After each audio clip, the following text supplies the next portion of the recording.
Hello दोस्तों, कैसे हैं आप सब। एक बार फिर से आपके अपने चैनल पीके बायोलॉजी क्लासेस पर आप सबका स्वागत है।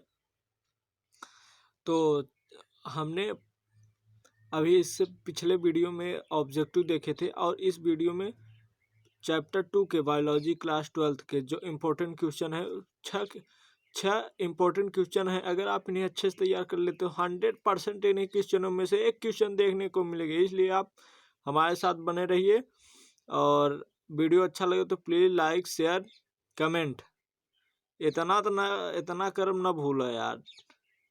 काहे से कि ये तुम्हारे भाई के चैनल है यहाँ, केहू और के नहीं। तो चलो शुरुआत करी थे। स्वपरागण और परपरागण में अंतर स्पष्ट कीजिए। स्वपरागण और परपरागण में अंतर। स्वपरागण यह एक ही पौधे के नर व मादा पुष्पों के बीच होता है, जबकि परपरागण यह एक ही जात के पौधों के नर व मादा पुष्पों के बीच होता है। और दूसरा अंतर है, इसके लिए पौधों का द्विलिंगी होना आवश्यक है, जबकि परपरागण में इसके पौधों का द्विलिंगी होना आवश्यक नहीं है। और तीसरा अंतर है, इसमें कम परागकणों की आवश्यकता होती है, जबकि परपरागण में अधिक परागकणों की आवश्यकता होती है। स्वपरागण के लिए पौधों का सुंदर सुशील होना आवश्यक है ना। और जबकि परपरागण में पौधों का सुंदर सुशील होना आवश्यक नहीं है। तो एक महत्वपूर्ण क्वेश्चन हो गया, ये 2019 में पूछा गया था और शायद 20 में पूछा गया था, इसलिए बहुत ही आईएमपी क्वेश्चन है। इसलिए इसे आप तैयार कर लें, स्क्रीनशॉट ले लें और अच्छे से पढ़ते रहिए। और दूसरा आईएमपी क्वेश्चन है, एक बीजपत्री और द्विबीजपत्री में अंतर लिखिए। तो 3 महत्वपूर्ण अंतर हैं जिन्हें आप तैयार कर लेते हैं तो 100% इन्हीं अंतरों में से कोई एक अंतर फंस जाएगा। तो एक बीजपत्री द्विबीजपत्री में अंतर है, एक बीजपत्री पौधों में पाया जाता है, जबकि द्विबीजपत्री पौधों में पाया जाता है। इसमें एक बीज पत्र होता है, इसमें 2 बीज पत्र होता है। खाद्य पदार्थ भ्रूणपोष में संचित रहते हैं, जबकि इसमें खाद्य पदार्थ भ्रूणपोष में संचित रहते हैं या भ्रूणपोष में संचित रहते हैं। एल्यूरोन परत पाई जाती है और द्विबीजपत्री में एल्यूरोन परत नहीं पाई जाती। तीसरा महत्वपूर्ण ऑब्जेक्टिव क्वेश्चन है, लघु बीजाणुधानी और बीजाणुधानी में गुरु बीजाणुधानी में अंतर। तो लघु बीजाणुधानी यह बाह्य त्वचा मध्यस्थ तथा टेपिटम से घिरी होती है, बाह्य त्वचा अंत अध्यावरण से घिरी होती है। परागकोश के चारों कोनों पर परागण मात्रकोश से मिश्र द्वारा बनते हैं। ये अंडाशय में मात्रकोश से मिश्र द्वारा बनते हैं। परागकोश के स्फुटन पर परागकण मुक्त होते हैं, जोनर युग्माद्भिद बनाते हैं, जबकि ये गुरु बीजांड से भ्रूणकोश में बनता है, जो मादा युग्माद्भिद बनाता है। त्रिसंलयन, और ये इतना इम्पोर्टेंट नहीं है तीसरा क्वेश्चन, त्रिसंलयन क्या है, यह कहाँ और कैसे संपन्न होता है, पर फिर भी है।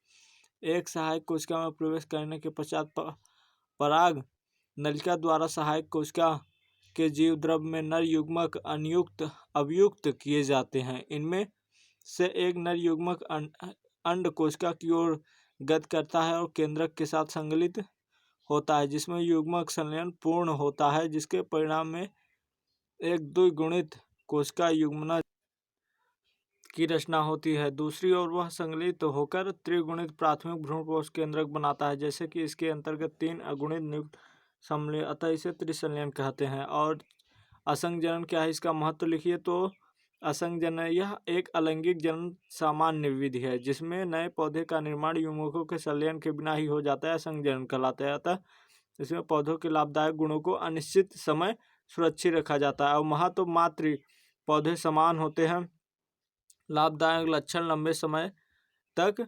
और तीसरा है महत्वपूर्ण है, संकर बीज उत्पादन सरल। और ये है लगता है 5वां क्वेश्चन है, एक सेब फल को आभासी फल क्यों कहते हैं। पुष्प का कौन सा भाग फल की रचना करता है। तो कुछ प्रजातियों में जैसे सेब, स्ट्रॉबेरी, अखरोट आदि में फल की रचना पुष्पासन में